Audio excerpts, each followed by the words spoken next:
महाराष्ट्र लोकसेवा आयोगातर्फे आयोजित करण्यात आलेली राजपत्रित गट अ आणि ब ची पूर्वपरीक्षा आज नाशिकमधील 24 केंद्रांवरती होत आहे। दरम्यान नागरी सेवा राजपत्रित गट अ आणि ब साठी एकूण 9432 उमेदवारांनी नोंदणी केली असून शहरातील 24 परीक्षा केंद्रांवरती ही परीक्षा जी आहे ती आज पार पडत आहे। आपण जर या ठिकाणी बघितलं तर परीक्षेच्या दृष्टीने पूर्ण नियोजन जे आहे ते प्रशासनाच्या माध्यमातून करण्यात आलेलं आहे। या ठिकाणी मोठा पोलीस बंदोबस्त जो आहे तो आपल्याला तैनात असल्याचं पाहायला मिळतंय आणि परीक्षेला आता विद्यार्थ्यांना आतमध्ये सोडलं जात असल्याचं आपल्याला पाहायला मिळतंय। कडेकोट असा पोलीस बंदोबस्त असेल, शस्त्रास्त्र बंदोबस्त जो आहे तो या परीक्षा केंद्रांवरती आपल्याला पाहायला मिळतोय।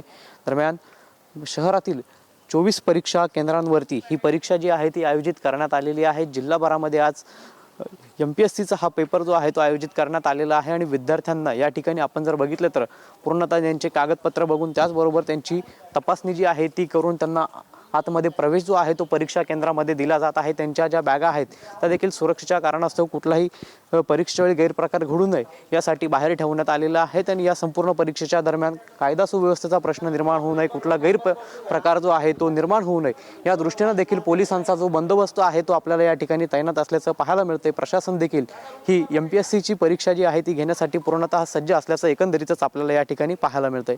कॅमेरा पर्सन आकाश ओवलेसह पवन येवले, TV9 मराठी, नाशिक।